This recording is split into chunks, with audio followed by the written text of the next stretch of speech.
That is the only job this idiot is good for. Those words still echo in my head like a dry blow against my chest. I heard them 5 years ago, but I feel them as if they were spoken yesterday.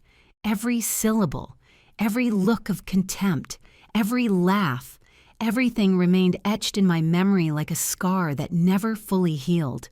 My name is Emily Barnes. I am 60 years old, and this is the story of how a mother turned her son's humiliation into the most painful lesson an arrogant man could ever receive. It all started on a Tuesday in September. The sky was clear. I remember the smell of fresh coffee in my kitchen while I made breakfast. Michael, my only son. He had gotten up earlier than usual. He had that mix of nervousness and excitement that only a first day of work can provoke. "Mom, I am going to be late," he told me while adjusting his tie in front of the hallway mirror. I looked at him with pride. My Michael, 28 years old, a degree in business administration, so many sleepless nights, so many sacrifices, so many overtime hours I worked to pay for his college, everything to turn him into that elegant man standing in front of me. "You are going to be perfect, my love. Your father-in-law will realize he made an excellent decision by hiring you." Michael smiled, but there was something in his eyes, something I could not decipher at that moment. Nervousness, perhaps, or maybe fear. "Thanks, Mom. I will call you when I get out." I hugged him. He smelled of expensive cologne, of fulfilled dreams, of a promising future. I closed the door and watched through the window as his car disappeared into the morning traffic. I did not know that 3 hours later, my life was going to change forever. I spent the morning restless. I could not concentrate on anything. I washed dishes that were already clean. I arranged cushions that did not need arranging. I checked my phone every 5 minutes, waiting for a message that never arrived. By noon, the anxiety turned into something stronger. A hunch. Those hunches only mothers have. The ones that let us know without logical explanation that something is not right. I grabbed my purse, my car keys, and I left for my son's father-in-law's company, Sterling Industries. The golden letters read on the facade. A 5-story building in the business district, imposing, cold, like its owner. I entered through the reception. The girl at the entrance smiled with professional courtesy. "Good afternoon.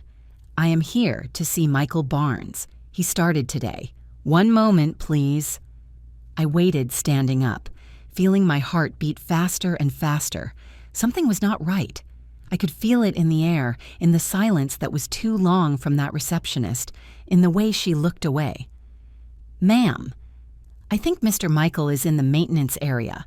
3rd floor. Maintenance Michael was an administrator. He had a university degree. What was he doing in maintenance? I took the stairs because I did not want to wait for the elevator.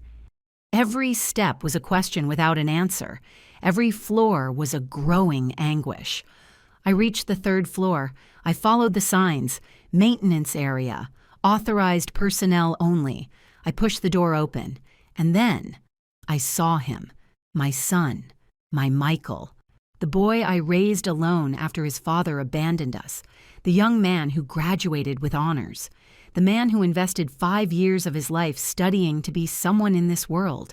He was on his knees, in front of a toilet, wearing yellow rubber gloves, scrubbing an employee bathroom. The world stopped. And then I heard the voice, that deep, arrogant voice, full of poison. That is the only job this idiot is good for. I looked up. There he was, Richard Sterling, my son's father-in-law, 52 years old, owner of Sterling Industries, father of Sarah, my son's wife. He was standing next to 2 other men in suits, laughing, pointing at Michael as if he were an object of mockery, and by his side, Sarah, my daughter-in-law, the woman my son loved madly, the one who swore to love him in good times and bad. She was smiling. No. Not just smiling. She was laughing, her eyes shining with complicity, as if her husband's humiliation was the funniest joke of the day. Michael looked up, and he saw me. Our eyes met. I saw something break inside him. I saw shame turn into tears. I saw my son, my boy, my strong man, crumble. Tears ran down his face. He said nothing. He just looked at me, as if begging me not to have seen that, as if asking for forgiveness for failing. But he had not failed. I knew that someone else had betrayed him. Richard Sterling saw me. His smile widened. Ah, Emily, what a surprise. You came to see how your little college boy is learning the business from the bottom right. That is how we all start. With dirty hands. I wanted to scream. I wanted to hit him. I wanted to rip that smile off his face. But I said nothing. I just looked at Michael one last time. Then at Sarah. Then at Richard. I turned around. I walked out of that building with my head held high and my soul destroyed. I got into my car. I closed the door, and I took out my phone. I dialed a number I had saved for years. A man who had helped me with my divorce. A man who knew how to move mountains when I asked him to. Mr. Davis, this is Emily Barnes. I need you to investigate something for me, and I need you to do it fast. There was a pause. I want to buy a company. Sterling Industries. I want to know everything. Debts, assets, weaknesses, everything. And I want no one to know it is me asking. Another pause. How much time do you have, Mr. Davis? 2 weeks, Mrs. Barnes. Maximum. Perfect. I will pay whatever is necessary. I hung up. I started the car. And as I drove back home, a single phrase resonated in my mind. No one humiliates my son. No one. Michael was born on a rainy April morning. I remember the sound of rain against the hospital window while I held him for the first time. He was so small, so fragile, so perfect. His father, Ernest, was there for the first 3 years. Then, he simply left. One morning, I woke up and found a note on the kitchen table. I cannot handle this responsibility anymore. Forgive me. That was it. Not an explanation. Not a goodbye for his son. Just a note and the silence he left when closing the door. I was 25 years old. No college degree. No family to support me. With a 3-year-old boy looking at me with those huge eyes asking where Daddy was. Daddy had to go very far away, my love. But Mom is always going to be here. Always. And I kept that promise. I worked in everything I could. First as a secretary in an accounting firm. Then I got a better position in an import company. I worked overtime. I worked Saturdays. Sometimes even Sundays. Everything so Michael would not lack anything. We lived in a small apartment downtown. 2 bedrooms, 1 bathroom, a kitchen where we barely fit, but it was our home, and we filled it with love. I remember the afternoons doing homework with him at the dining table. Michael was brilliant. He got straight A's. Teachers always told me the same thing. Your son has a promising future, Ms. Barnes. He is intelligent, responsible, dedicated, and I knew it. I saw that spark in his eyes, that hunger to learn, that determination he inherited from me. When he finished high school, the moment for the most important decision arrived. Mom, I want to study business administration. I want to be someone. I want you to retire someday and not have to work anymore. He hugged me that afternoon, and I cried. I cried of pride. I cried of fear, too, because I knew what it meant. State University, one of the best and one of the most expensive. I crunched numbers that night, over and over again. I calculated my income, my expenses, my savings. It was not enough, not even close. But I was not going to tell him no, not to my Michael. I sold the car. I started taking the bus. I asked for a loan at the bank. I got a second job on weekends teaching Spanish to kids. I slept 4 hours a day, sometimes less. But I did it. Michael got into college, and from the first semester, he stood out. He came home on Friday nights. I prepared his favorite meal, roast chicken with mashed potatoes. We sat in the living room and he told me everything, his classes, his projects, his dreams. Someday I will have my own company, Mom, and you will be the first shareholder, I promise. The only thing I want is to see you happy, my love, and for you to be a good man. Money comes and goes, but dignity, that is never lost. I never imagined that years later that conversation would resonate in my head with so much pain. Michael graduated at 23, with honors. I was in the front row at the ceremony, wearing my best dress, the navy blue one I bought especially for that occasion. I cried when I heard his name. I cried when I saw him go up on stage. I cried when he received his diploma. That framed piece of paper meant everything. Every sleepless night, every sacrifice, every dollar I stopped spending on myself to invest in him. I hugged him after the ceremony. You did it, my boy. You're a professional, a graduate. We did it, Mom. This is yours as much as mine.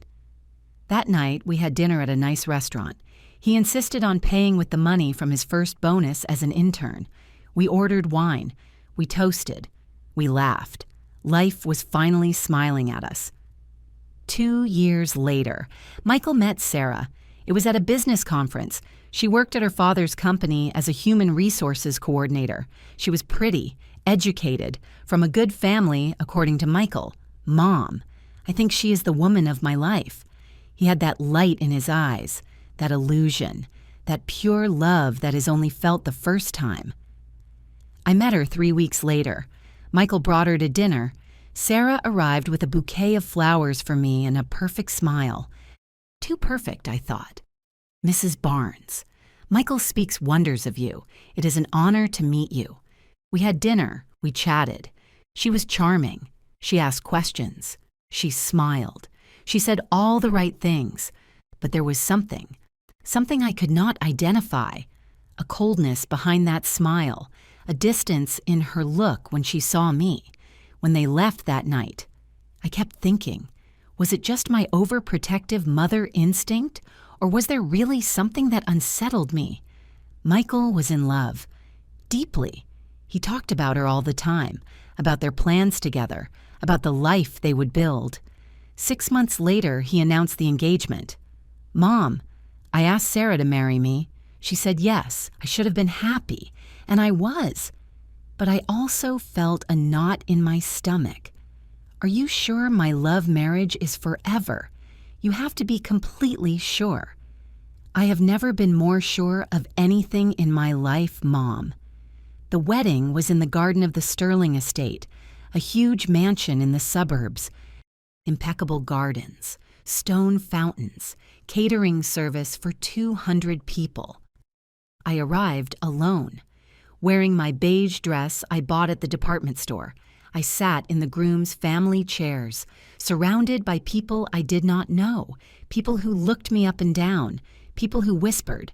I met Richard Sterling that day, tall, heavy-set, Italian suit, gold watch, that smile of a man who is used to everyone doing what he says.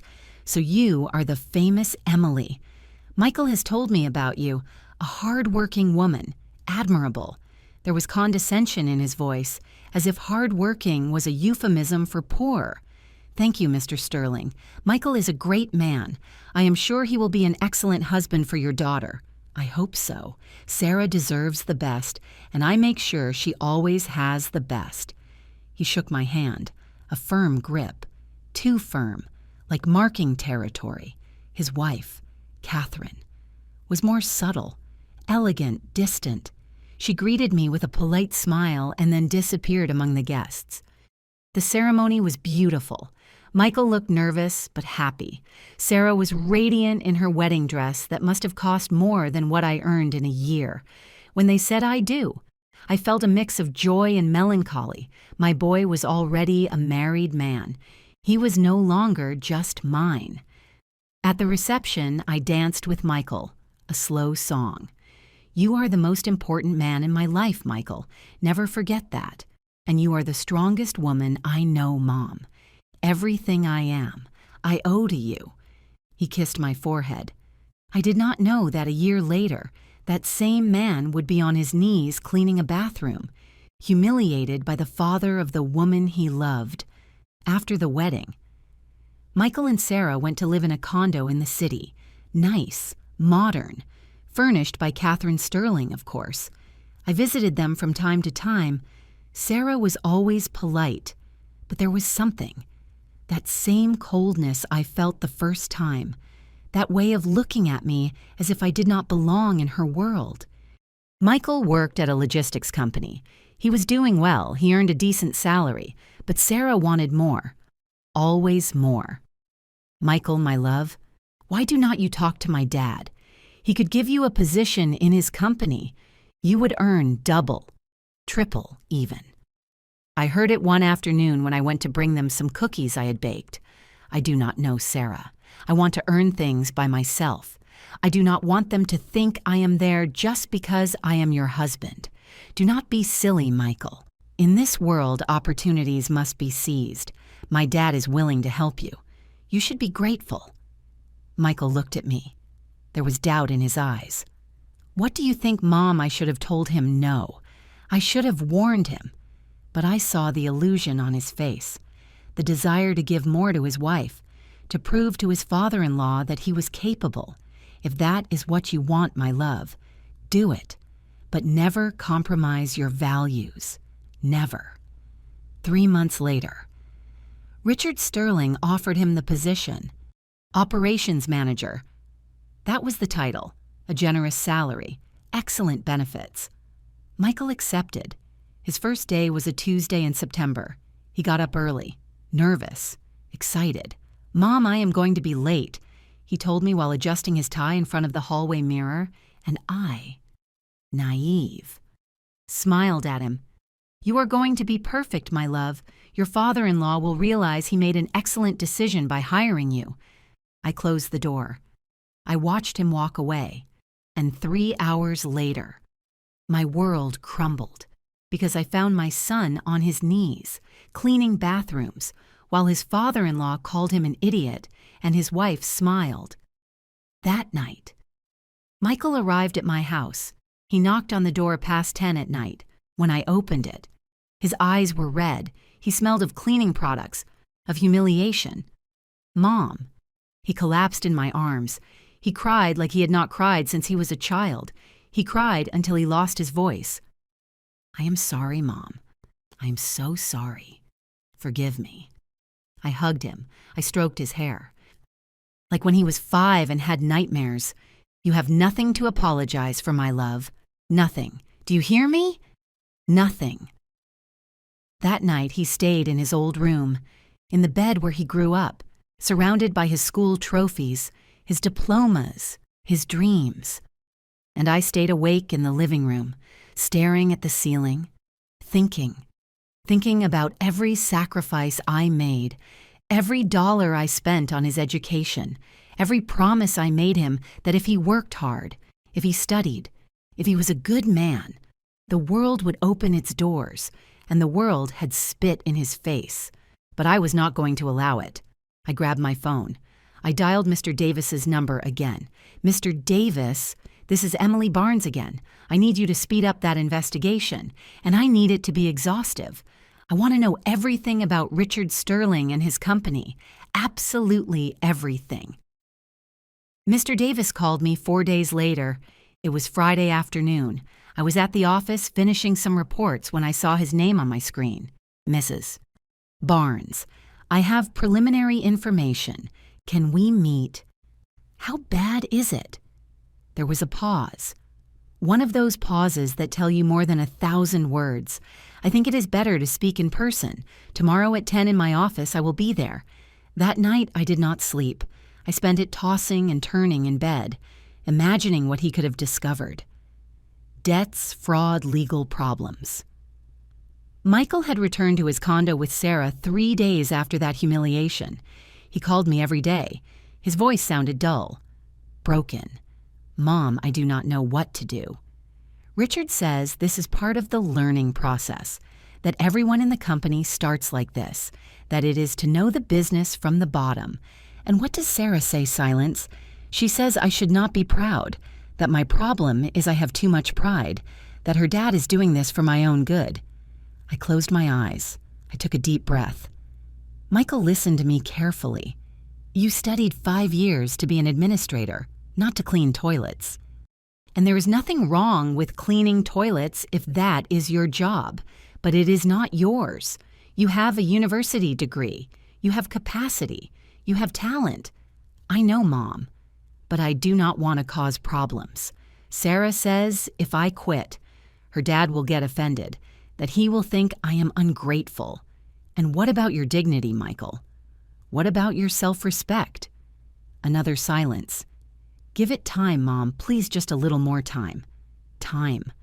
That was exactly what I was buying, but not for my son to continue being humiliated, but to destroy the man who dared to humiliate him. Saturday at 10 o'clock sharp, I was at Mr. Davis's office, an office downtown, sober, elegant, law books from floor to ceiling. Mr. Davis was 62 years old, gray hair perfectly combed, gray suit, navy blue tie. He had helped me in my divorce over 20 years ago. He was expensive, but he was good, very good. Emily, thanks for coming. He offered me a seat. His secretary brought us coffee. I waited for her to close the door to speak. What did you find? He opened a manila folder. Documents, financial statements, reports. Sterling Industries is in trouble. Serious trouble. My heart accelerated. Go on. Richard Sterling owns 60% of the shares. His wife, Catherine, has 20%. The other 20% is divided among 3 minority partners. The company manufactures automotive parts. They have contracts with several assembly plants. On paper, it looks good. On paper, in reality, they are on the verge of bankruptcy. I leaned forward. Explain. Mr. Davis turned the pages. He pointed to numbers, charts, projections. 3 years ago, Richard Sterling decided to expand the company. He opened 2 new plants, one in Ohio, another in Michigan. He invested more than $3 million. Money he did not have, loans, bank loans with incredibly high interest rates. And the worst part, the plants are not generating the projected profits. One of them is operating at 30% capacity, the other at 40%. Why bad administration, contracts that fell through, problems with suppliers, and to top it off, Richard Sterling has a lifestyle way above his real possibilities. I thought about the wedding, about that mansion, the gardens, the catering service for 200 people. How bad is the situation? Mr. Davis looked me straight in the eyes. If he does not get a financial rescue in the next 6 months, he will have to declare bankruptcy. Banks are already pressuring him. He has overdue accounts payable, suppliers threatening to sue him, employees with delayed wages. But on the outside, he looks successful. Facade Emily. Pure facade. That is what men like Richard Sterling do. They keep up appearances while everything crumbles inside. The house is mortgaged, the luxury cars, leased. Even the condo where Michael and Sarah live is in the company's name, not theirs. I leaned back in the chair, processing. And does he know you are investigating? No. I was very discreet. I used contacts. I checked public records. Financial statements they have to file by law. No one knows you are behind this. Good. How much would I need to buy the company? Mr. Davis raised his eyebrows. Emily, we are talking about millions. I know. How much? He made mental calculations.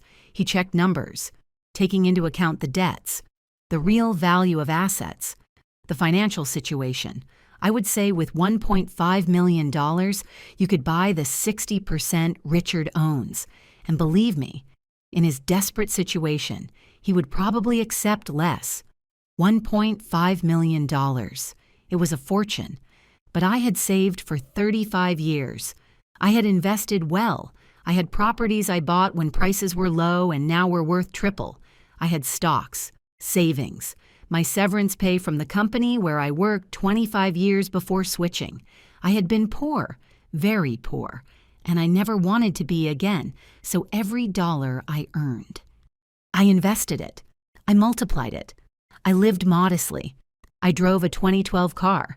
I rented a small apartment. I did not spend on luxuries. All that money I had kept for my retirement, for my future grandchildren's education, for emergencies. But this was an emergency. I want you to prepare an offer. Anonymous. Through a shell company. So Richard Sterling does not know it is me. Emily, are you sure it is a lot of money and it is a risk? Risk buying a bankrupt company is no guarantee you can save it. You could lose everything. I stared at him. Mr. Davis, my son has a university degree that I worked years to pay for. They humiliated him. They put him on his knees to clean toilets while his father-in-law called him an idiot. Do you think I care about money? Mr. Davis nodded slowly. I understand. Besides, if the company is as bad as you say, then Richard Sterling is going to fall anyway, with or without me. I'm just going to accelerate the process. And I am going to make sure that when he falls, I am the one there to see it. Very well, I will need access to your finances, bank statements, properties, investments. I need to know what we are counting on. You will have everything on Monday. I left that office with a clarity I had not felt in days. I had a plan, and that plan was called justice. But first, I needed to know more. I needed to understand what was happening in Michael's life. What was Sarah telling him? What did Richard think he was achieving with this humiliation? That afternoon I called Michael. Son, can we have lunch together tomorrow, just you and me, like before? Sure, Mom. Is everything okay? Everything is perfect, my love. I just want to see you. I miss you. I miss you too, Mom. We agreed to meet Sunday at 2 p.m. at a diner near my place, a small, quiet one, far from the suburbs and the Sterlings. Michael arrived on time. He was wearing a casual shirt, jeans. He looked tired, thinner. There were dark circles under his eyes. We sat at a table in the back. We ordered. I ordered a club sandwich. He ordered a burger. How is work going? I asked, although it hurt to do so. Michael looked away. It is going. It is going fine, Mom. Michael, do not lie to me, please. He sighed. Long, deep. I am still in maintenance. Richard says in 2 more weeks he will move me to another area, but I have been cleaning for 3 weeks, and every day is... It is humiliating, Mom. Sarah still thinks this is normal. She says I am the one with attitude problems, that I should be grateful to have a job, that there are people who would clean bathrooms for much less than what they pay me, and how much do they pay you? Another pause. $2,000 a month. My blood froze. Michael, you earned $5,000 in your previous job. Why did you accept this? Because Richard said it was a probation period, that afterwards he would raise it to $6,000. That I just needed to prove I was capable of doing humble jobs. That is not a probation period, Michael. That is exploitation. I know, Mom, I know. But Sarah insists I give her dad a chance, that he knows what he is doing, that he is testing me, testing you on how far he can humiliate you before you quit. Michael stayed silent. He played with his fork. He did not look me in the eye. Son, look at me. He looked up. He had held back tears. You do not have to stay there. You can quit. You can look for another job. You are a business administrator. You have experience. If I quit, Sarah will think I am a failure. Her family already thinks I am not good enough for her, that I come from nothing, that I have no class. Did she tell you that? Not in those words. But I know. I see it in how they look at me, in how they speak. Catherine, Sarah's mom, always makes comments. Oh, Michael, how curious your accent is. Michael, does your mom live downtown? How quaint. Michael, you had never tried caviar, right? It shows. I felt rage. Pure rage. Michael Barnes, you are better than that whole family put together. Do you hear me? You have education. You have values. You have dignity. And if they do not see it, it is because they are too busy looking at themselves in the mirror. But I love them, Mom. I love Sarah, and I want her family to accept me. At what cost, son? Your self-esteem, your mental health, your dignity. He did not answer. We ate in silence for a few minutes. Then Michael spoke. Richard told me something yesterday. What he said if I lasted 6 months in maintenance, he would give me a position as floor supervisor. With a salary of $4,000, 6 months, 180 days of humiliation to earn less than what he already earned before. Michael, do you hear what you are telling me? He is offering you less money than you earned, after 6 months of exploitation. I know, but Sarah and I want to have children soon, and she says she cannot raise children in a small apartment, that we need a house, that her dad can help us if I show commitment. There it was, the hook, the carrot in front of the donkey. Richard Sterling was not only humiliating my son, he was using him. He was breaking him psychologically to turn him into a submissive employee who would never tell him no. Michael listened to me very carefully. That man is not going to help you. He is going to use you until you have nothing left to give. And when he breaks you completely, he will discard you. You do not know him, Mom, no. But I know men like him, and I know how to recognize a predator when I see one. Michael shook his head. Give him a little more time. Just a little more. Please. That was the moment I knew my son was lost in that relationship, that Sarah and her family had manipulated him so well he could no longer see the truth. But I could see it, and I could do something about it. We said goodbye in the parking lot. I hugged him tight. I love you, Michael, more than my own life, and I will never allow anyone to destroy you. Do you hear me? Never. I love you too, Mom. I drove back home with my soul destroyed, but with a clear mind. Monday morning, I went to the bank. I got bank statements. I went to a notary. I organized documents of my properties, of my investments, of everything. Tuesday, I handed it all to Mr. Davis. Here is everything I have. He checked the papers. He did calculations.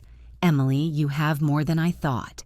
With this, you can not only buy Richard's part, you can buy the whole company if you play your cards right. Then let us play right. It is going to take time. I need to structure the offer, create a shell company, look for ghost investors so it looks legitimate. Richard cannot suspect it is you. How much time? 2 months? Maybe 3? 2 months? 60 days? 1,440 hours of watching my son suffer. But it would be the last time. Do it, Mr. Davis. And do it right. That night I sat in my living room, alone, with a glass of red wine, looking out the window at the city lights. I thought about Michael as a child, about his dreams, his illusions. I thought about Richard Sterling, about his arrogance, his cruelty, and I thought about justice, that justice that sometimes takes time, but always arrives. No one humiliates my son. I murmured in the gloom. No one.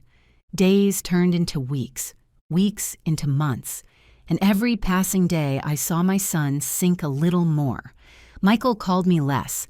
When he did, his voice sounded dull, lifeless, as if something inside him was slowly turning off. "How are you, my love?" I asked him every time. "Fine, Mom. Everything is fine." But I knew he was lying. A mother always knows. I tried to visit him at his condo 3 times, all 3 times. Sarah had an excuse. "Oh, Emily, what a shame. Just today we have a dinner with parents of some friends of mine. Another day, okay, Emily, Michael is resting. He has had very heavy days at work. Better not disturb him. Mrs. Barnes, we are remodeling. The house is a mess. It is not a good time for visits. Every excuse was like a door slammed in my face. Every refusal, a clear message. You are not welcome here." Sarah called me Mrs. Barnes now, no longer Emily-like at the beginning. The change had been subtle, but deliberate, a way to mark distance, to remind me of my place. Meanwhile, Mr. Davis worked in silence. He sent me weekly reports, updates, progress.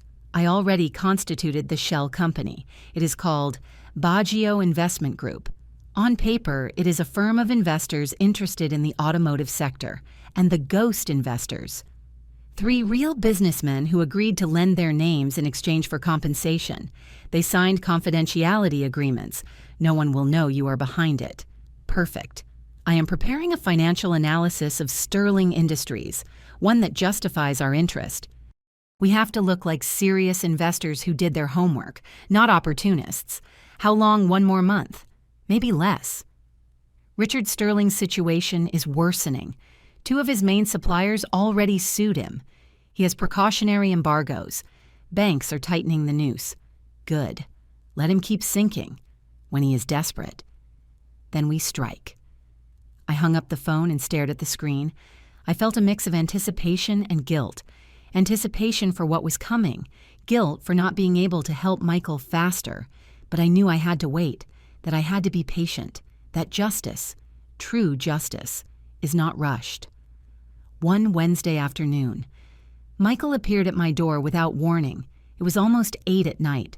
I was making dinner, baked chicken with potatoes. When I opened, I got scared. His eyes were red, his shirt wrinkled. He smelled of sweat and bleach. Michael, what happened? He entered without saying a word. He dropped onto the living room sofa, covered his face with his hands. Son, talk to me. What happened? It took him several minutes to answer. When he did, his voice was barely a whisper. Today they asked me to clean Richard's private bathroom, the one in his office. My heart froze. There was an important meeting. Clients from Germany, men in expensive suits. Richard was showing off the facilities, and when they got to his office, I was there, on my knees, cleaning his toilet. I closed my eyes, took a deep breath. One of the Germans asked who I was, and Richard said, "He is my son-in-law. I am teaching him that in this company, we all start from the bottom." And he laughed. He laughed, Mom, and the Germans laughed with him. Tears ran down Michael's face. Sarah was there too. As part of the meeting, she saw me and said nothing. She just looked away, as if I were invisible. I sat next to him. I hugged him. His body was trembling. I quit, Mom. I told Richard I quit. Right there, in front of everyone. My heart jumped. And what did he say? He laughed harder. He said, "Perfect. Anyway, I did not need you anymore. You are a terrible employee and a terrible husband for my daughter." And then he told his assistant to prepare my severance. $300, Mom. $300 for 3 months of humiliation. $300, Michael, that does not even cover what he owed you in back wages. I know, but I did not argue. I just signed. I took the check and left. And Sarah, Michael, shook his head. She followed me to the parking lot. She screamed at me that I was a coward, that I had embarrassed her family, that how could I quit like that, in front of important clients, that her dad had given me an opportunity and I had wasted it. Michael. I told her he had humiliated me, that her father had treated me like trash, that I had dignity, and she said dignity does not pay the bills, that I was a dreamer, that I needed to grow up and understand how the real world works. He broke down completely. He cried in my arms like when he was a boy, like when he fell at the park and I picked him up, like when he had nightmares and I consoled him. I was wrong, Mom. I was wrong about everything, about Sarah, about her family, about you.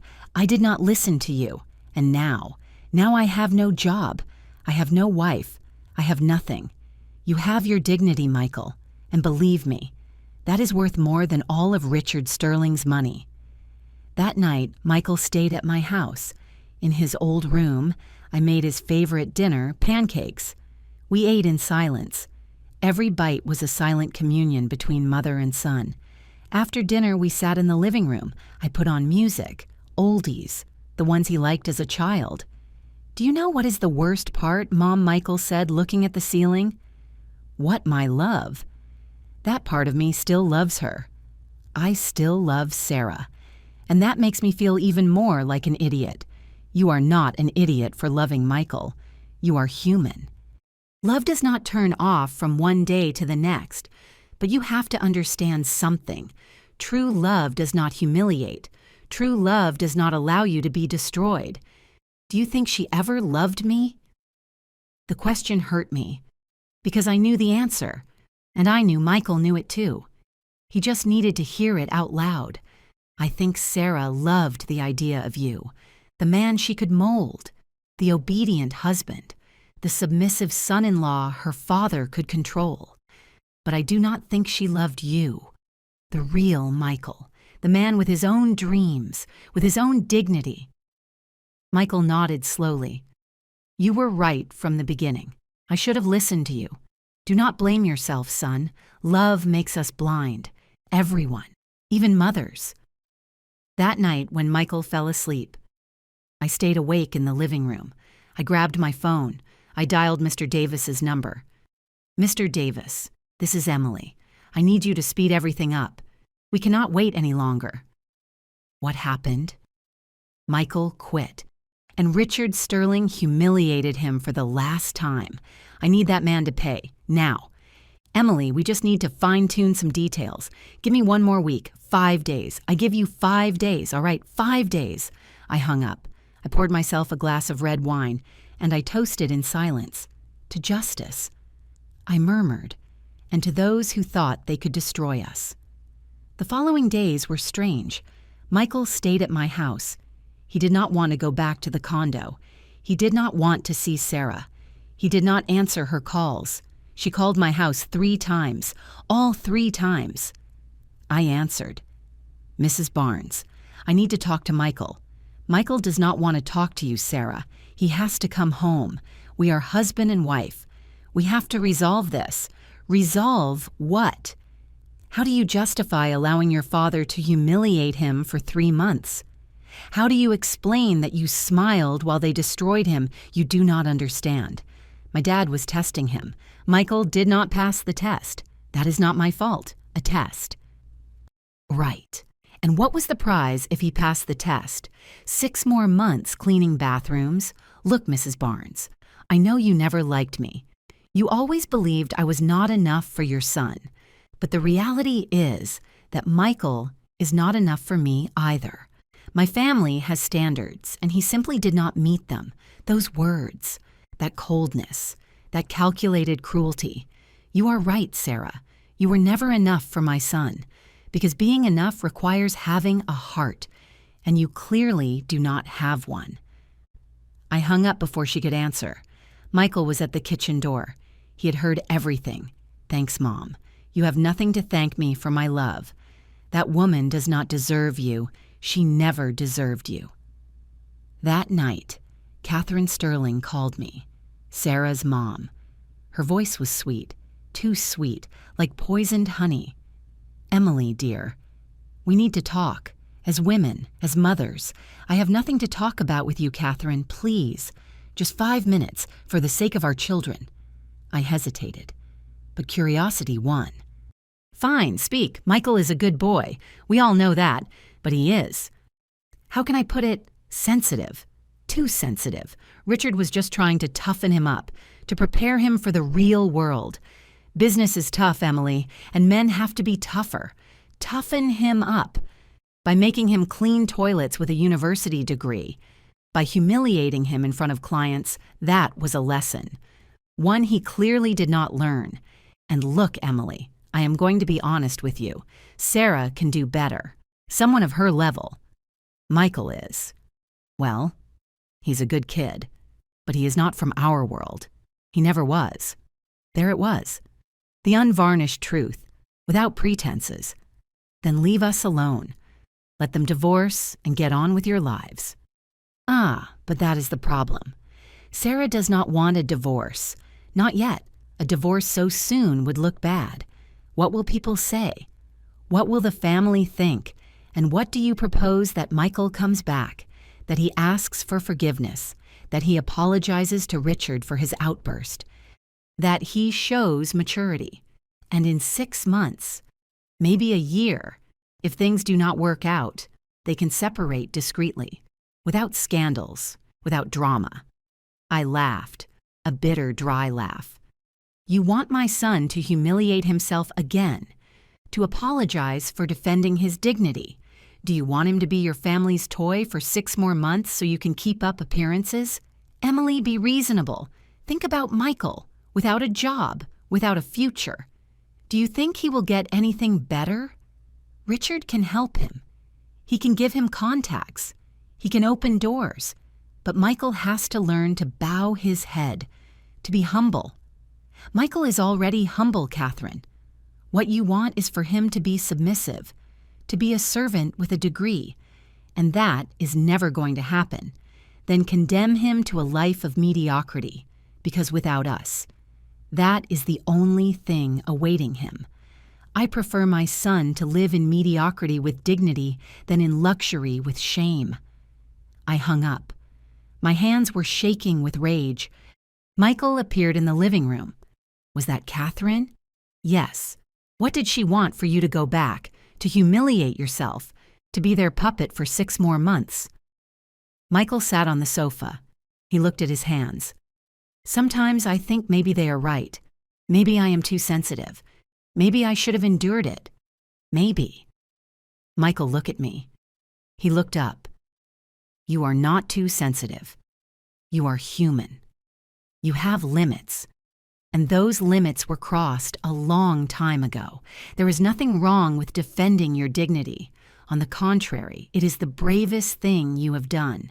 But now I am here, without a job, without a wife, living with my mom at 28. How is that bravery because it is easier to stay in a place where they destroy you than to leave? It is easier to endure than to confront, and you confronted. That, my love, is bravery. Michael's eyes watered again. And now what do I do, Mom?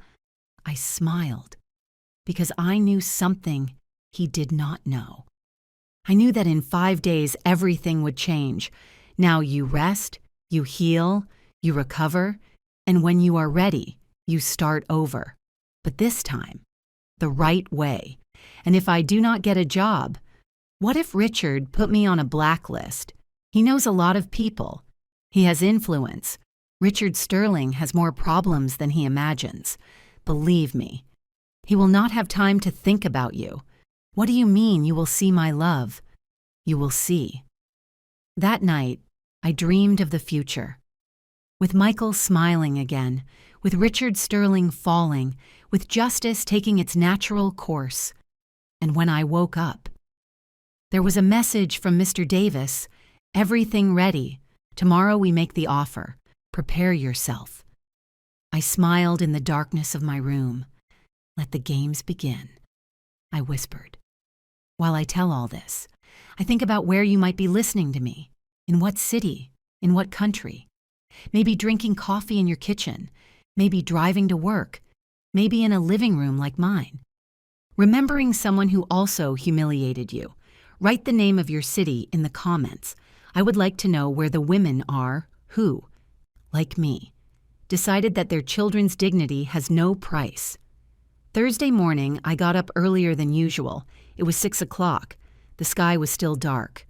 I made coffee.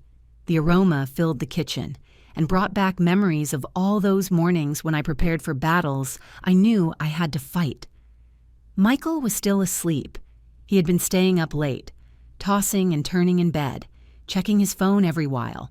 Sarah would not stop sending him messages, some begging, others threatening. Michael, please come home. We can fix this. Do not be childish. Marriages go through crises. This is normal. My dad says if you do not come back in 3 days, he is going to cancel the medical insurance that included you. Are you going to let your mom control your whole life? Every message was a different manipulation. But Michael no longer replied. He had learned. Finally, that with people like that. Silence is the best answer. At 9 o'clock sharp, my phone rang. Mr. Davis. Good morning, Emily. Ready, more than ready. Perfect. I am sending the letter of intent to Richard Sterling this very morning by certified courier, signed by the representatives of the Midwest Investment Group. In the letter, we express our interest in acquiring his majority stake in Sterling Industries, and the offer, $1.5 million for 60% of the shares. It is a generous offer considering the company's real financial situation, but not high enough for him to suspect. How much time do we give him to answer? 72 hours. It is a tight deadline, but justifiable. We will say we have other prospects and need a quick answer. Good. And if he accepts, then we meet.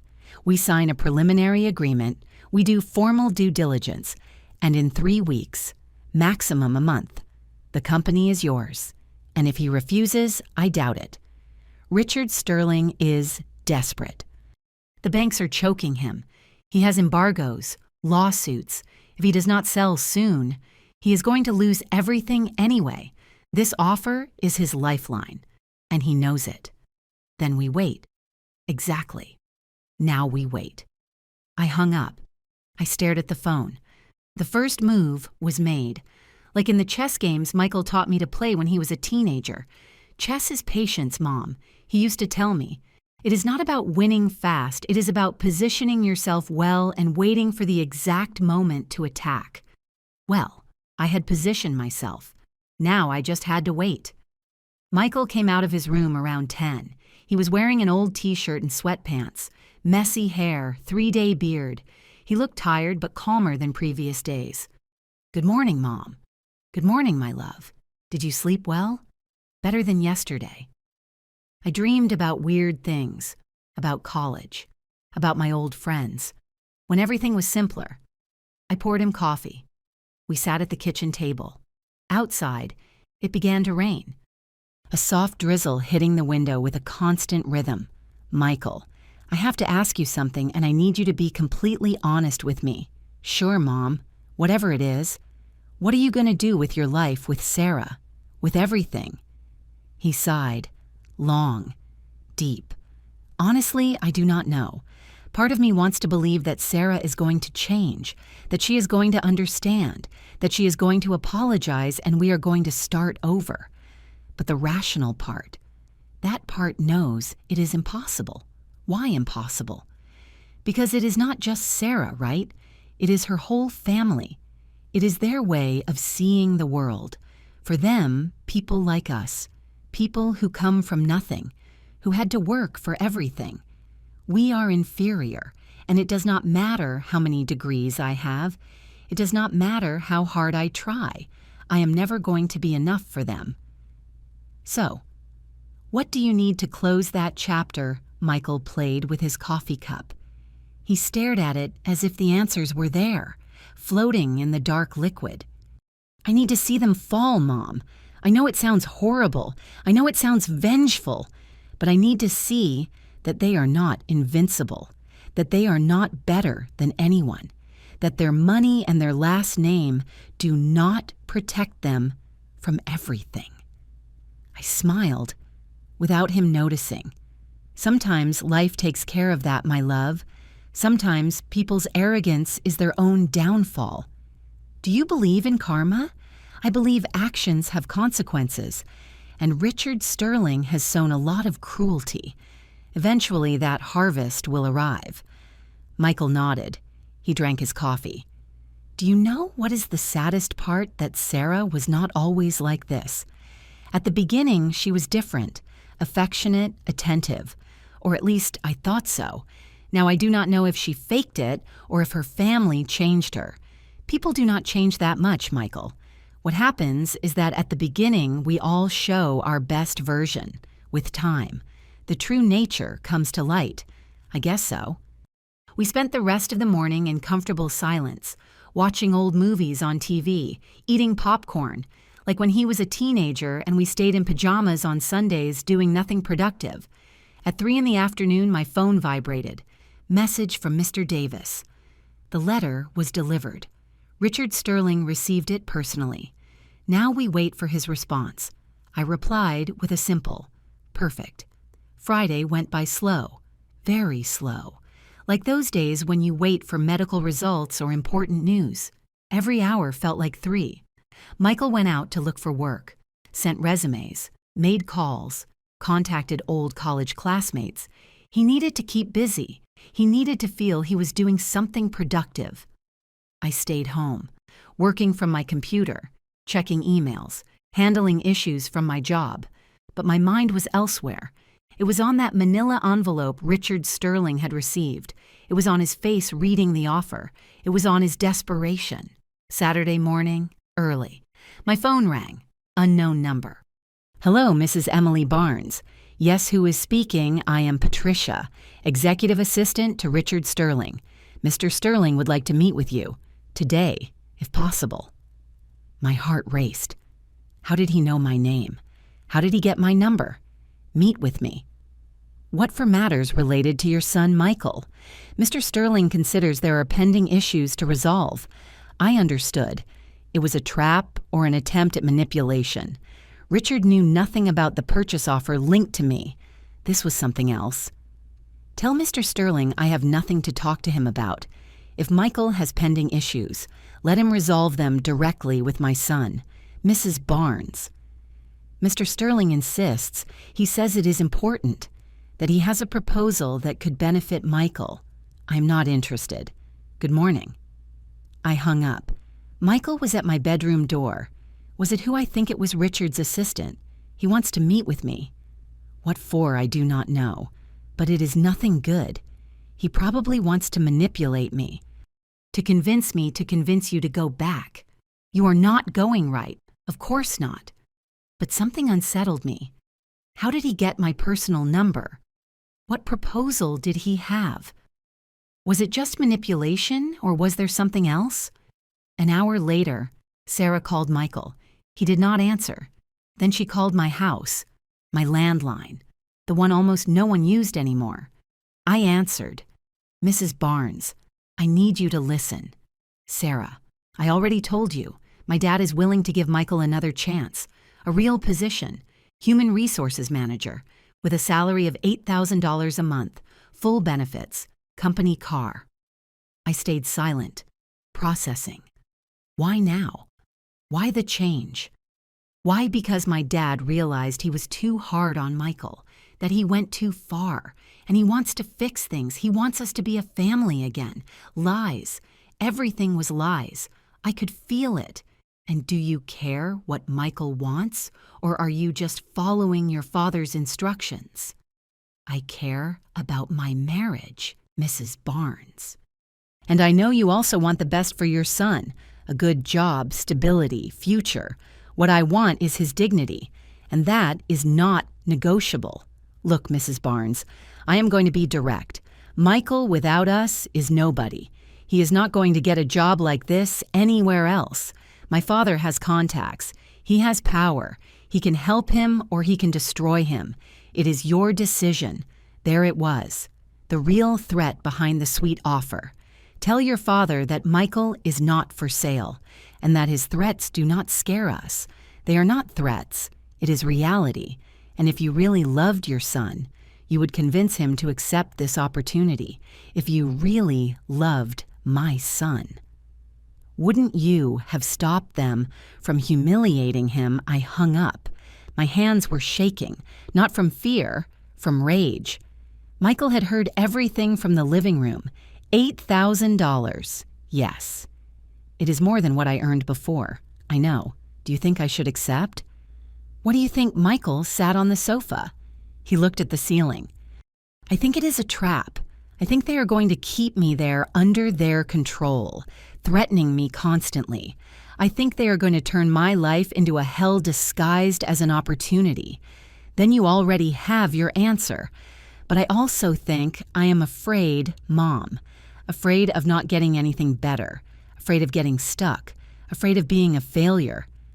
I sat next to him. I took his hand. Michael listened to me well. You are not a failure.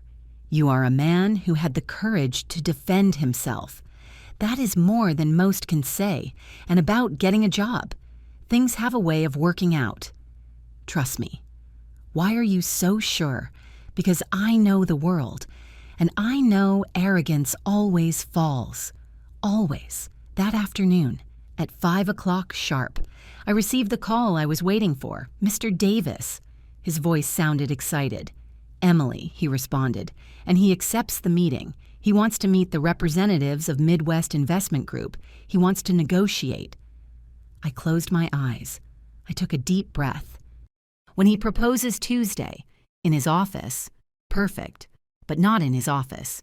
Neutral ground, a hotel, the Grand Hotel downtown, private boardroom. Okay, I will coordinate everything. Are you going? Not directly. I want you to go, with the ghost investors. I will be close.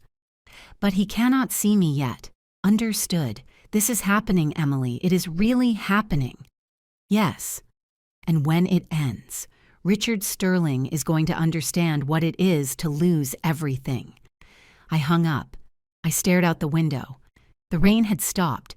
The sky was beginning to clear. And for the first time in months, I felt I could breathe. Michael appeared with 2 cups of tea. Everything okay, Mom? Everything is perfect, my love. Everything is perfectly fine. Did something happen? Nothing important. Just work stuff. He looked at me with those eyes that knew me too well. Sometimes I feel like you are hiding something from me. I smiled. I am just protecting you, Michael. Like I always have. That night I had dinner with Michael. I made homemade lasagna, his favorite dish, the one I only made on special occasions. Why the lasagna, Mom? It is not a holiday. Do I need a reason to celebrate that my son is home? We toasted with iced tea. We talked about everything and nothing, about his plans, his dreams, about what he wanted to do with his life. I want to help people, Mom. I do not know how yet, but I want to use everything I learned to help people who are in situations like mine, people who are exploited, people who are humiliated in their jobs. That is a beautiful dream, Michael. Do you think it is possible? I think everything is possible when you have your heart in the right place. I hugged him before he went to sleep. I love you, son, and I am so proud of you, more than words can express. I love you too, Mom, and thanks for not judging me, for being here, for everything. When I closed my bedroom door, I allowed myself a smile. Tuesday, everything would change. Tuesday. Richard Sterling would meet the investors who would save him from bankruptcy, without knowing that the woman he had despised the most, the mother of the idiot he put to clean bathrooms, would be the one buying his empire. And when he discovered it, when he understood what had happened, it would be too late. Justice is sometimes slow, but when it arrives completely. Monday was the longest day of my life. Every minute felt like an hour, every hour like a full day. Mr. Davis called me early. Everything is confirmed for tomorrow, 10 in the morning. Presidential suite at the Grand Hotel. Richard Sterling confirmed his attendance. He will go accompanied by his lawyer and his accountant, and I will be there. Along with the 3 investors, we have all the documentation, financial statements, projections, market analysis. We look completely legitimate. Good. And me. You will be in the adjoining room. There is a connecting door. You will be able to hear everything through an audio system I am going to install. When the moment comes, I will come in to consult you, and then we make the revelation. Perfect, Emily. Are you absolutely sure about this? Once we start, there is no turning back. I have never been more sure of anything in my life, Mr. Davis. All right.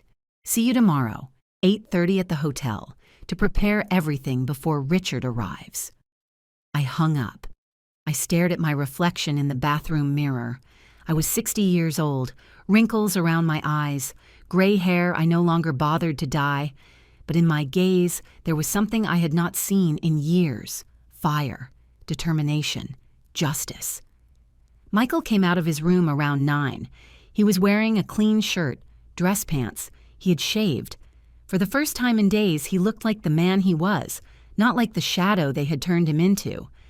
Mom, I have a job interview. I was surprised. Really, we're a logistics company. It is nothing fancy. Operations coordinator. The salary is less than what I earned before, but it is honest. It is dignified. I smiled. My son was healing. I am proud of you, Michael. Go. Do it well. Show them who you are. Thanks, Mom. What are you going to do? Today I have a work meeting, nothing important. Routine stuff. I lied, but it was a necessary lie. I could not tell him anything yet, not until everything was consummated. Michael left around 10. I watched him walk away through the window. He walked differently, more upright, with more confidence. That family had broken him, but they had not destroyed him, and that was the important thing. I spent the rest of the day preparing myself. I chose my clothes for tomorrow. A navy blue suit, sober, elegant, professional, nothing ostentatious, nothing that drew too much attention. I wanted that when Richard Sterling saw me. He would remember me exactly as the woman he had despised, the idiot's mother, the woman from downtown, the one who was not of his class, and I wanted to see his face when he understood that this same woman had just bought his company. At 6 p.m, Michael arrived from his interview. How did it go, my love good, I think. They told me they will call me this week. The manager was nice. He asked me normal questions. Nothing humiliating, nothing weird, just a normal interview. See, the world is full of decent people. You just had the bad luck of meeting the Sterlings first. Michael smiled, a small but genuine smile. Sarah called again. What did she want? She says Friday is her mom's birthday, that Catherine wants me to go, that it would be an opportunity to smooth things over with the family. And what did you say that I would think about it? But I am not going, Mom. I cannot. Not yet. You do not have to go ever if you do not want to. Those people do not deserve your presence.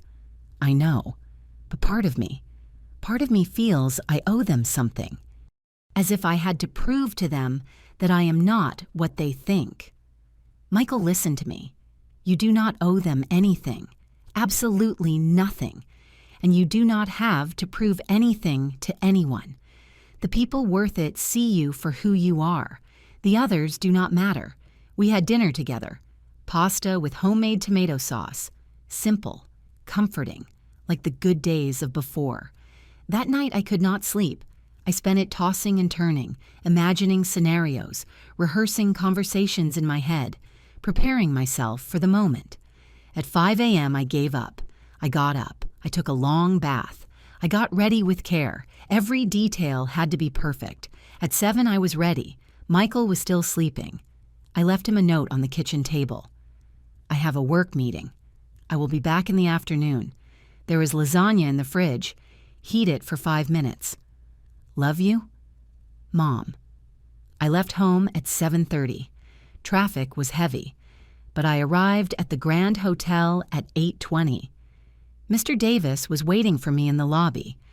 He was accompanied by 3 men in expensive suits, the ghost investors.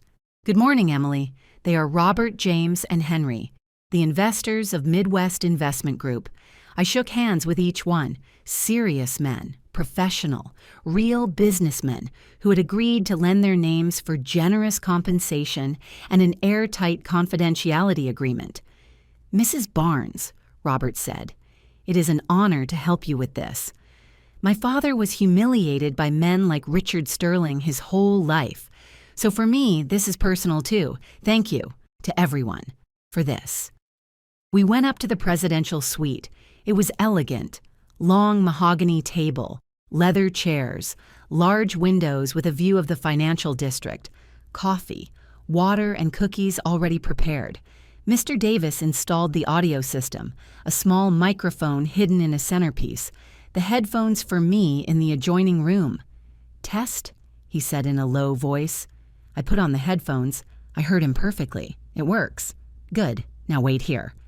When the moment comes, I will knock 3 times on the door.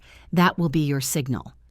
I stayed alone in the adjoining room, sitting on a sofa with headphones on, my heart beating so hard I thought everyone would hear it. At 10 o'clock sharp, I heard voices, steps, the main door opening. Good morning, Richard Sterling. Nice to meet you. That voice. That damn arrogant voice. "Robert, the pleasure is mine. These are my partners, James and Henry. And this is our lawyer, Mr. Davis." I heard chairs moving, people settling in, formal greetings. "And they are my lawyer, George, and my accountant, Lewis," Richard said. More greetings, more empty courtesies. "Well, gentlemen," Robert began, "thank you for receiving us. As we expressed in our letter, Midwest Investment Group is interested in acquiring a majority stake in Sterling Industries." "Yes, I received your proposal," Richard said. His voice sounded controlled, but there was tension underneath. $1.5 million for 60% of my shares. It is an offer. Interesting. It is a fair offer, considering the current situation of the automotive market, James responded. There was a silence. I could imagine Richard measuring his words. "The situation of my company is solid, gentlemen. We have current contracts, plants operating, qualified personnel, plants operating at 30 and 40% capacity," said Mr. Davis. His voice was cold, professional. "Bank loans with 18% interest rates, accounts payable overdue for more than $500,000, lawsuits from suppliers. Should I continue?" Another silence. "This one longer. You have done your homework," Richard said. He did not sound so sure anymore. "Of course. We do not invest blindly, Mr. Sterling. We know exactly what situation your company is in, and our offer is generous considering all this." "And what happens to me?" Richard asked. "Do you leave me out completely?" "Not necessarily." Robert responded, "We are willing to let you stay as Director of Operations, with a fixed salary, but strategic decisions would be made by the new Board of Directors, Director of Operations, in my own company. Technically, it would no longer be your company, Mr. Sterling, it would be ours." I heard a thud, probably Richard hitting the table. "I built this company from scratch. My father left it to me. It is my family's legacy, a legacy that is about to be lost completely if you do not accept this offer," said Mr. Davis. "Banks are preparing foreclosure proceedings in 3 months, maximum 4. They are going to execute their guarantees. You are going to lose the company anyway, and not just the company, your house, your cars, everything you have mortgaged. This is extortion. This is business, Mr. Sterling. You took risky decisions. You expanded too fast. You overspent. Now you are paying the consequences. We are offering you a way out." Another silence. I could hear heavy breathing. "And if I reject your offer, then we wish you luck. And we wait for the banks to auction the company. We will probably get it for less than half of what we are offering now. Sons of bitches," Richard muttered. "Mr. Sterling," said James, "understand, we are not your enemies. We want this to work. We want to save the company, save the jobs. But we cannot do it if you do not accept the reality of your situation." Minutes of silence. I could imagine Richard thinking, calculating, looking for exits that did not exist. "I need to speak with my lawyer, in private." "Of course. Take the time you need. We will wait outside." I heard chairs moving, steps, the door opening and closing. Then Richard's voice, lower, desperate. "George." "How screwed am I?" The lawyer sighed. "Very screwed, Richard. They are right. The banks are choking you. I have 3 foreclosure notices on my desk. If you do not pay in 30 days, they are going to execute. And when they start executing, everything comes down like dominoes. And this offer is good. Better than I expected, honestly. It gets you out of debt. It leaves you with some money. And it allows you to stay in the company, even if no longer as owner. I cannot accept this. What will people say? What will my family say? Do you prefer them to say you went bankrupt, that you lost everything because that is what is going to happen if you do not accept?" Another long silence. "My dad would kill me if he knew this. Your dad is not here. You are. And you have to make a decision. Today. I need more money. 2 million. Not 1.5. You can try. but I do not think they will accept. They know you are desperate." I heard steps again, the door opening. "Gentlemen, you can come in." The investors returned. "Have you made a decision?" Mr. Sterling asked Robert. "I have a counterproposal. $2 million for 60%, 1.6. That is our final offer, 1.8, 1.6, or we walk away right now." A silence that felt eternal. "Okay, 1.6, perfect. Then let us prepare the documentation. We need you to sign a preliminary agreement today, and in 2 weeks we close the operation. 2 weeks, 2 weeks. We already did the due diligence. We already know what we are buying. We just need to formalize papers, transfers, registrations, and my position. How much am I going to earn as Director of Operations?" Henry spoke for the first time. $5,000 a month, plus legal benefits, no bonuses, no stocks, no profit sharing. $5,000, I earn 10 times that. You earn 10 times that. Now your circumstances are different. Take it or leave it. Richard did not answer. The silence was answer enough.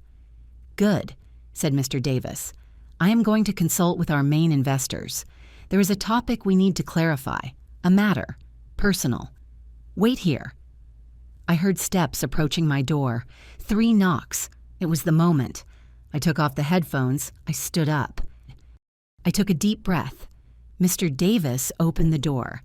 It is time. I walked towards the main room. My legs were shaking, but my mind was clear. Mr. Davis opened the door. I entered. Richard Sterling was sitting at the end of the table, his lawyer and his accountant at his sides. When he saw me, his face transformed. Confusion, then recognition, then disbelief. "Emily, hello, Richard. What are you doing here?" I sat in the main chair, the one at the head of the table, facing him. "Mr. Sterling," said Mr. Davis, "allow me to introduce you to the main investor of Midwest Investment Group, Mrs. Emily Barnes." The color disappeared from Richard's face. "No, no, no, no, this is a joke. It is not a joke," I said. My voice sounded calm, cold. "I am the one buying your company, Richard." He stood up. His chair fell backwards. "This is impossible. You do not have that money. You live downtown. You are." "What am I, Richard?" "A working woman, someone who is not of your class." "Go on." "I would like to hear it." His lawyer grabbed his arm.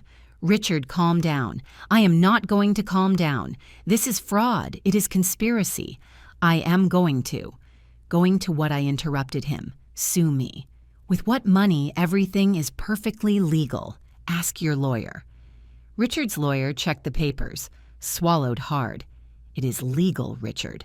Completely legal." Richard looked at me with pure hatred. Why? Why I stood up. I walked towards him. Slowly. I looked him straight in the eyes. "You really ask why?" "You put my son to clean toilets. A son with a university degree that cost me years of sacrifice. You called him an idiot. You humiliated him in front of clients, in front of employees, in front of your own daughter. I was teaching him. I do not give a damn what you think you were teaching him. You destroyed my son. And now, Richard Sterling, I am going to destroy the only thing you care about. Your damn company. Please." His voice broke. "Please, Emily, we can fix this. We can." "There is nothing to fix. You already signed the agreement. You already accepted the offer. In 2 weeks, this company will be mine. And you are going to learn what it is to work for someone else, what it is to take orders, what it is to feel small. I am going to sue you. I am going to. Go ahead, sue me. Spend the little money you will have left on lawyers. Meanwhile, I will be sitting in your office, making decisions, running your company."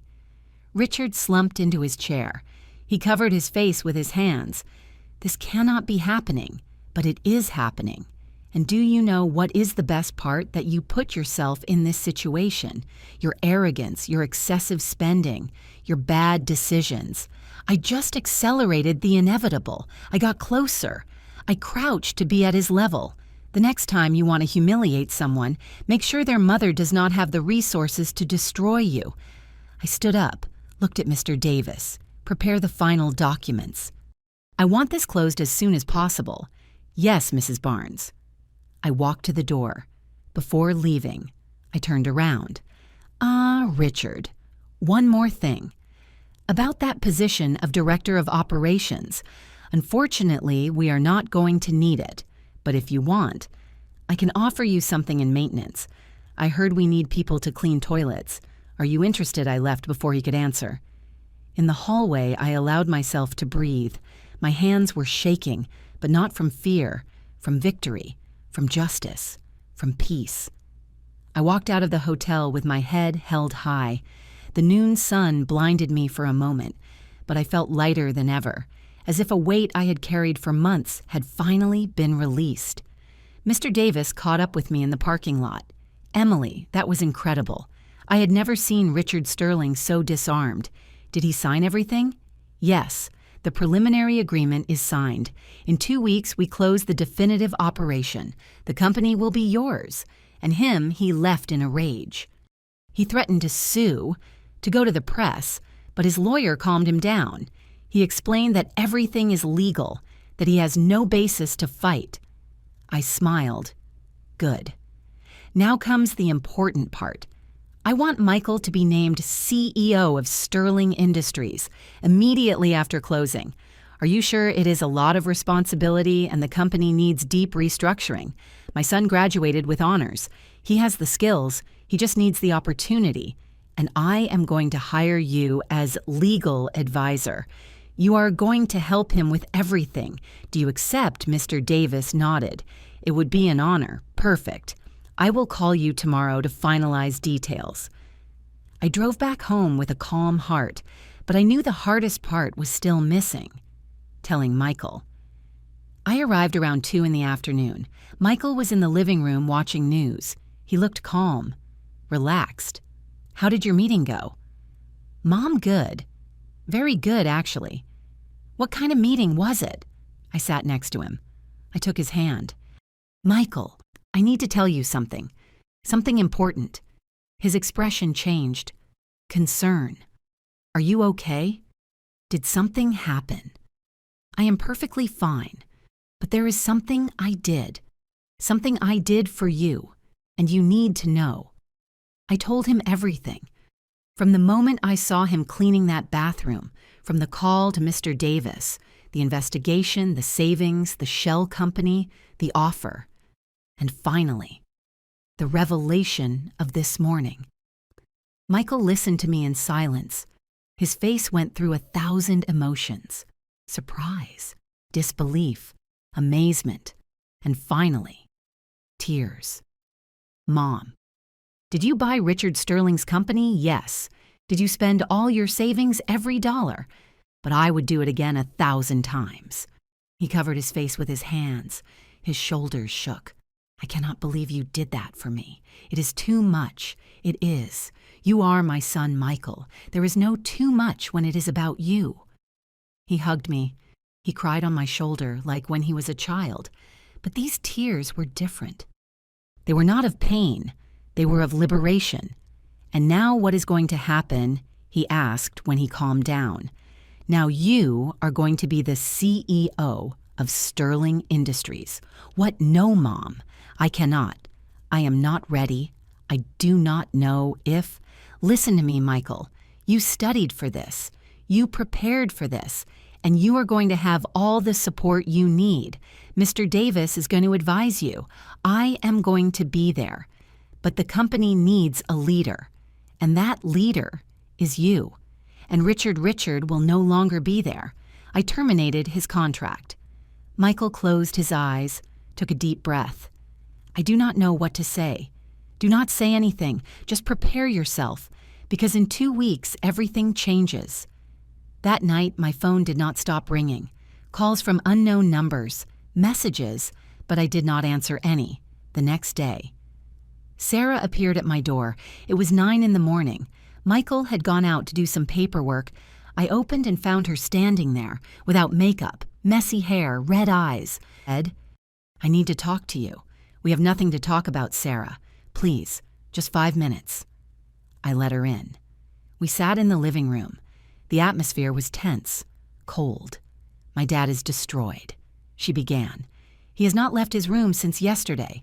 My mom is hysterical. The whole family is in crisis. And how could you do this to him? How could you destroy my family like this?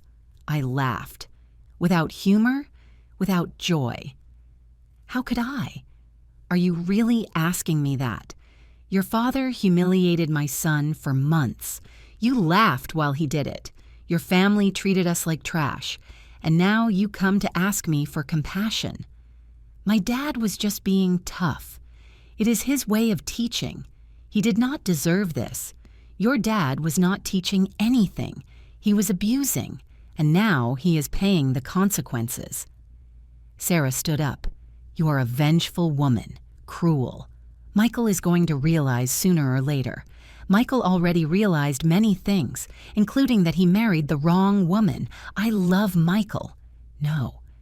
You love the idea of controlling him, of having him under your thumb. But that is over. He is going to come back to me. He always comes back. Because he needs me. Sarah, leave. Leave before I call security. She left, slamming the door, but not before turning and saying, this is not going to stay like this. My family has lawyers. We have contacts. We are going to take back what is ours. Try it. But the only thing you will achieve is losing more money on lawyers. When Michael returned, I told him about Sarah's visit. She came here, yes, to threaten me, to say they are going to fight. Michael sighed. I need to talk to her, clarify things once and for all. Are you sure? Yes. I need to close that chapter. Definitely. That afternoon. Michael went to the condo he had shared with Sarah. I stayed home, waiting, nervous. He returned 3 hours later. He looked tired, but at peace.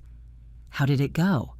I told her I want a divorce, that there is no turning back, that what we had ended the day she allowed her father to humiliate me, and she.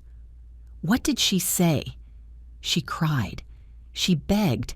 She promised she would change, that her dad would change.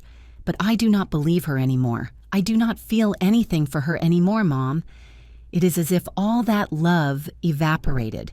Real love does not evaporate, Michael. What you felt was an illusion, and illusions break when reality arrives. I guess so. And the divorce, I already spoke to a lawyer. We are going to start the process next week. She has nothing to fight with. We have no children. We have no shared assets. It is going to be fast. I felt relieved.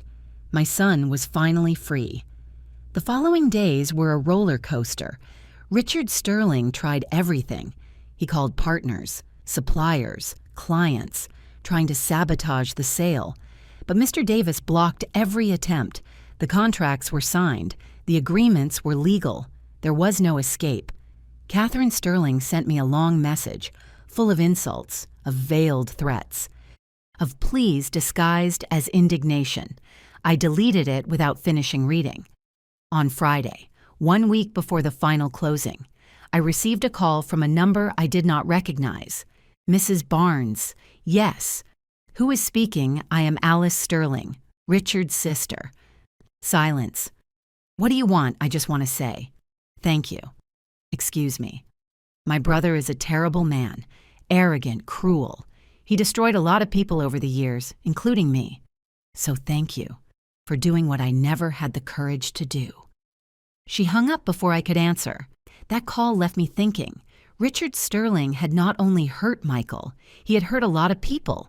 And now, finally, he was getting what he deserved the night before the final closing. I had dinner with Michael. I made his favorite dish, roast beef, rice, homemade biscuits. Tomorrow everything changes, he said. Yes, tomorrow you start your new life. I am scared, Mom. It is normal. But you are also ready. Trust yourself. We toasted with red wine. We looked out the window at the city lights. I still wonder if I did the right thing by quitting that day. Michael reflected. I looked him straight in the eyes. And you. What would you have done in my place Tuesday? Arrived with a clear sky. One of those days where the city wakes up clean, without smog, as if the universe itself was celebrating. Michael got up early. I heard him in the shower, then choosing his best suit, the charcoal gray one I had given him for his graduation, the blue tie he had never worn because Sarah said it was too sober. We had breakfast together, coffee, pastries, fruit. Neither of us ate much. Nerves had closed our stomachs. "Ready?" I asked him. "No. But I suppose no one is ready for something like this." We arrived at Mr. Davis's office at 9:30. The signing of documents was scheduled for 10. The ghost investors were already in the boardroom, the accountant, several lawyers, and in the corner, like a defeated man, Richard Sterling.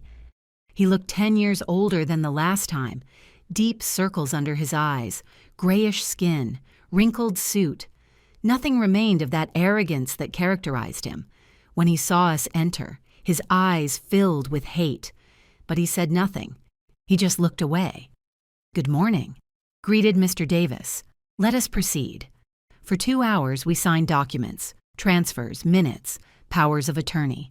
Every signature was one more nail in the coffin of Richard Sterling's empire. Finally, Mr. Davis lifted the last page with this: "The transaction is closed. Sterling Industries now belongs to Midwest Investment Group, represented by Mrs. Emily Barnes." Richard signed with a trembling hand. He threw the pen on the table. "I hope you are happy," he told me without looking at me. "It is not about happiness, Richard. It is about justice." He stood up, grabbed his briefcase. "And now, what are you going to humiliate me like you think I humiliated your son? No, I am not like you." "Then what do you want? I want you to leave, to get out of this office, to never come near my son again, and to learn that people's dignity is not a game." Richard looked at me with contempt. "You do not know what it is to run a company. In 6 months, you are going to go bankrupt. And then, when you come crawling to ask me for help, I will be there." Laughing, "I am not going to need your help. I have something you never had." What humility, and a son who knows how to work with dignity. Richard looked at Michael. He opened his mouth as if to say something, but he stopped. He shook his head and left. When the door closed, silence filled the room. Mr. Davis broke the moment. "Mrs. Barnes, congratulations. Officially, you are the new owner of Sterling Industries. I did not feel euphoria. I did not feel triumph. I just felt peace. Thank you, Mr. Davis. When can we take official possession? Right now, if you want. I have the keys to the facilities, access codes, everything." I looked at Michael. "Shall we go see your new office?"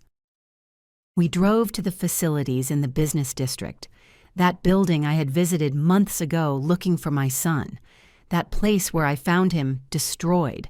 Now it was ours. We entered through the reception. The girl at the entrance looked at us confused. "Good morning. Do you have an appointment?"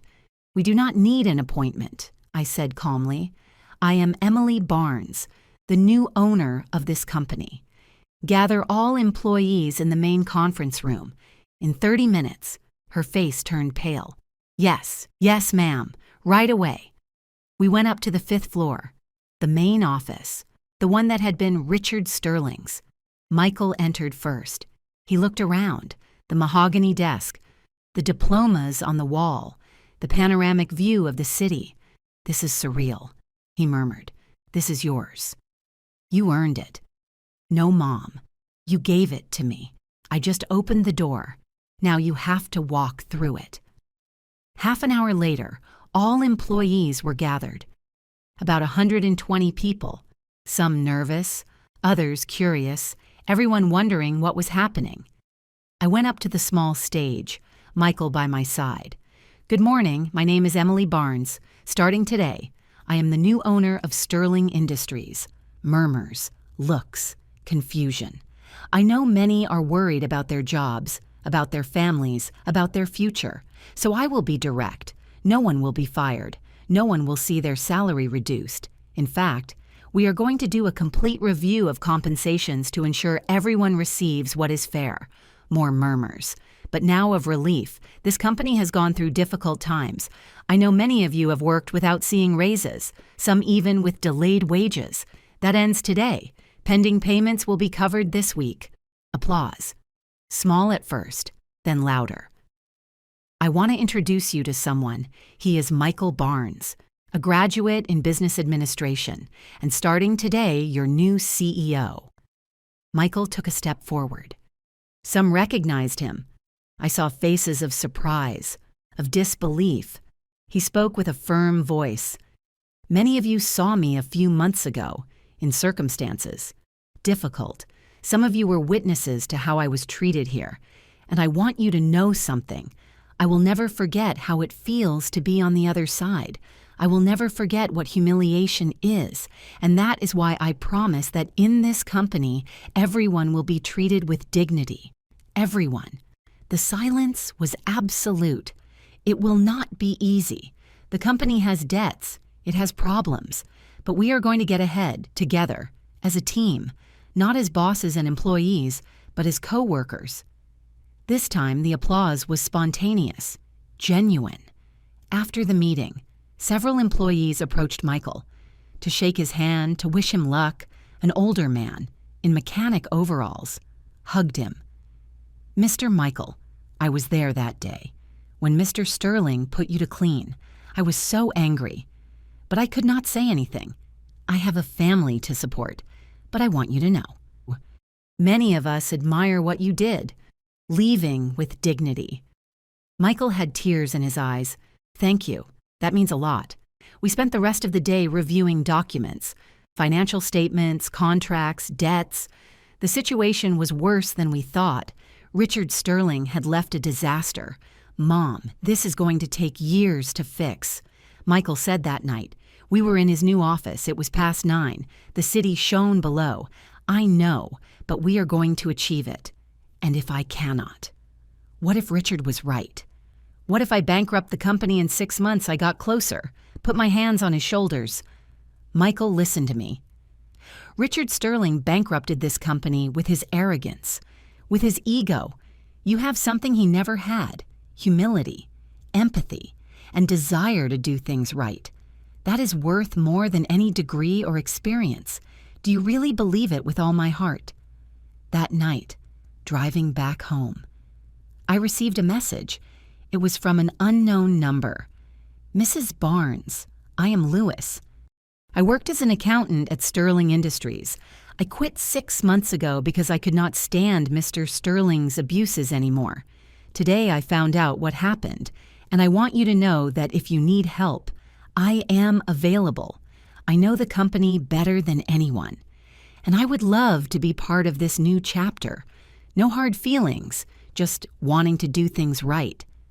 I showed the message to Michael. See, good people recognize good people.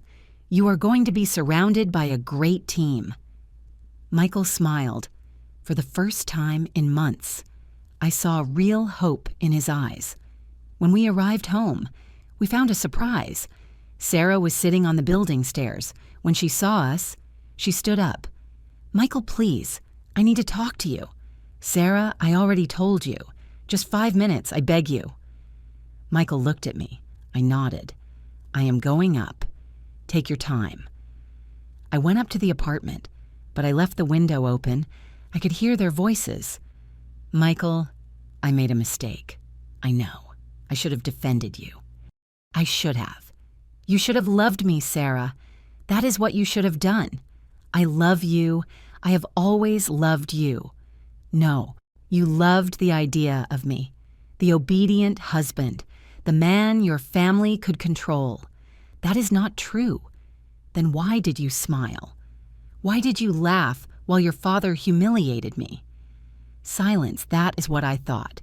Sarah, I wish you the best, really, but our path together ended because of the company, because now you have power. It ended the day you chose your family over me, over us. I heard steps. The building door closing. Michael came up minutes later. He looked tired, but at peace. "Everything okay?" "Yes, it is done." I closed that door. That night, we slept peacefully, knowing the hardest part had passed, but also knowing the most important part was just beginning, 6 months later. Sterling Industries was a completely different company.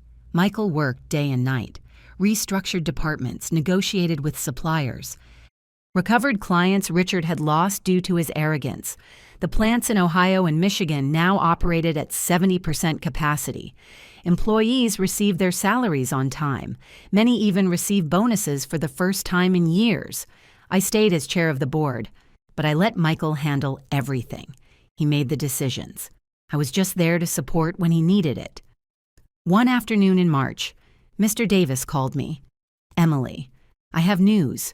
Good or bad depends on how you see it. Richard Sterling filed a lawsuit against you and Michael.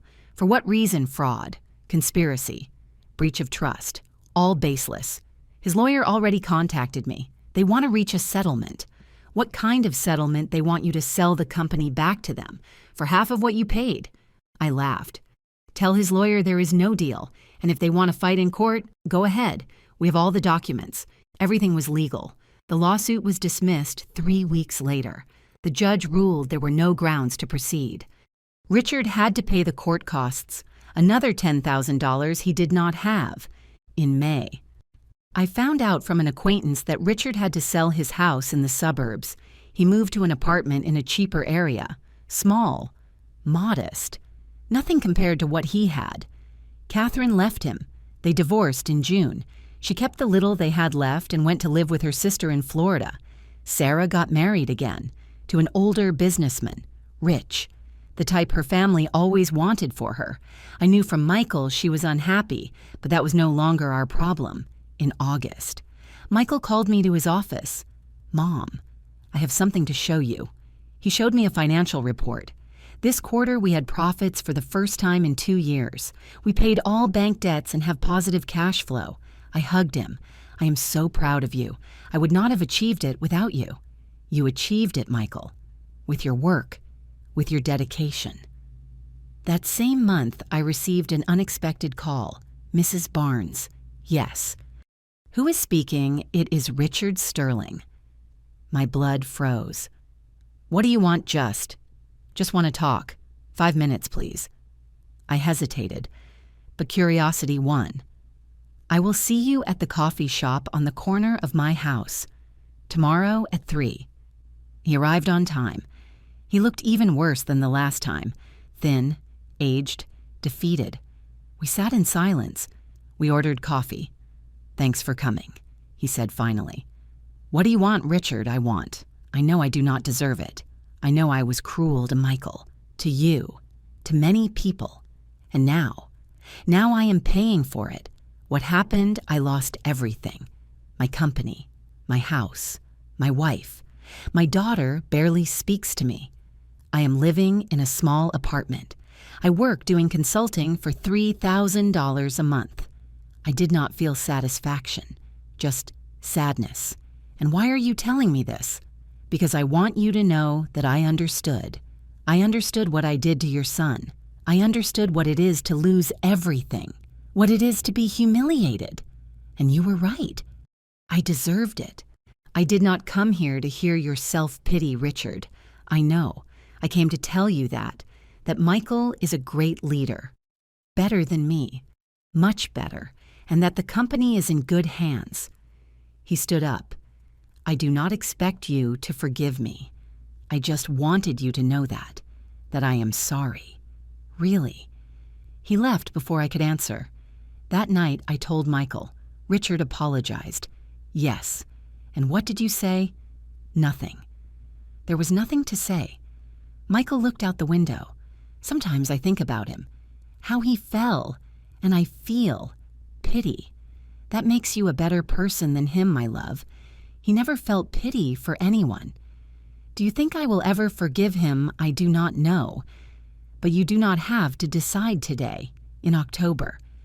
Michael met someone, Diana, an architect, sweet, intelligent. from a humble family like us. He brought her to dinner one night.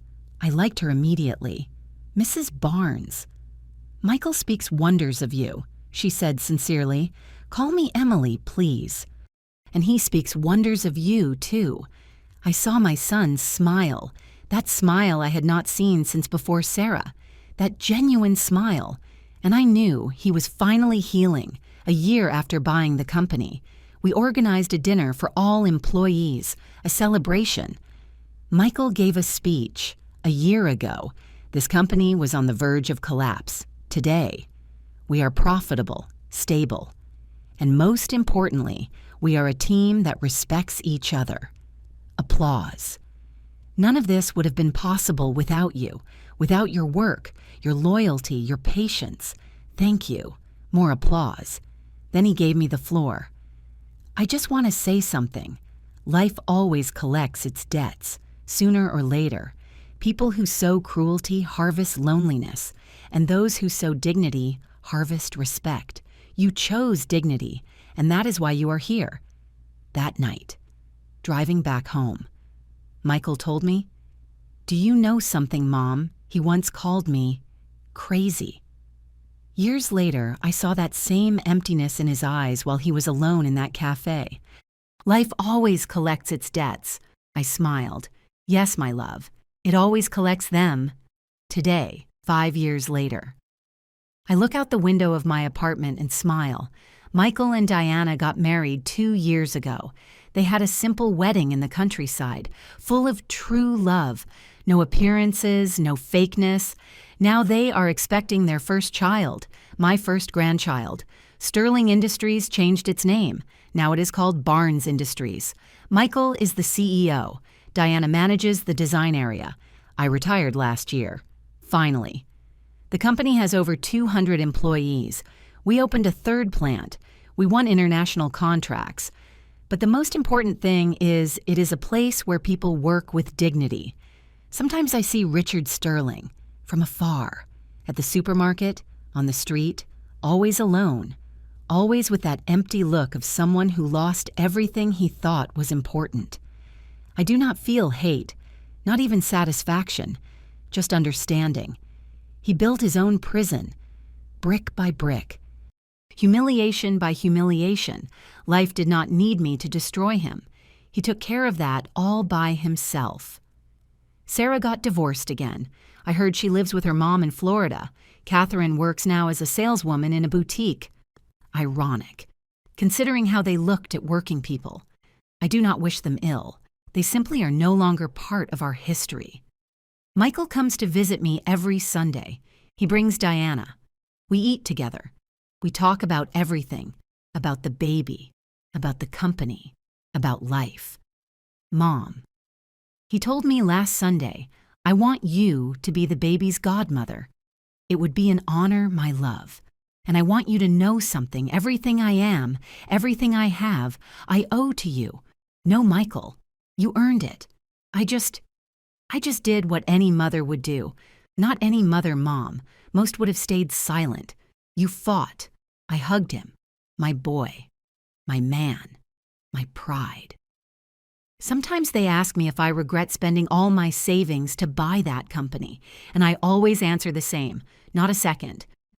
Because it was not about money. It was never about money. It was about dignity, about justice, about proving to my son that no one, absolutely no one, has the right to destroy another human being.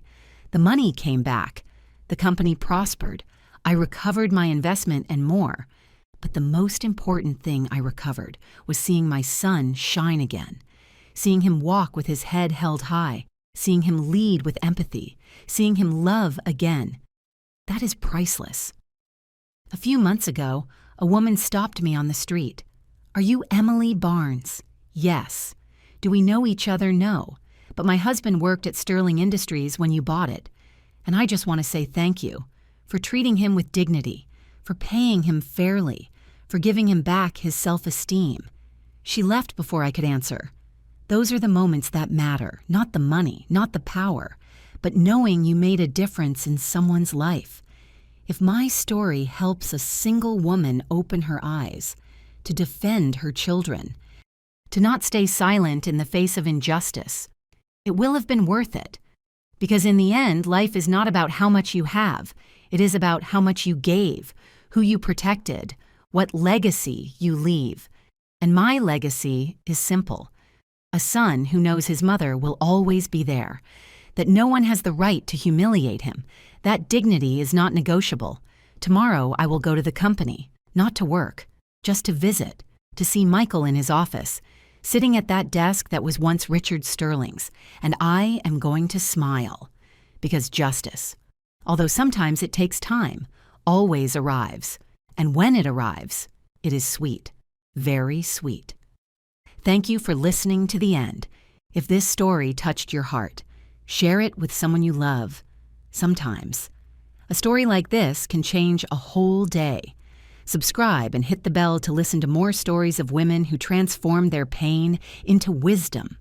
Every day, a woman, a life lesson. God bless you. And until next time.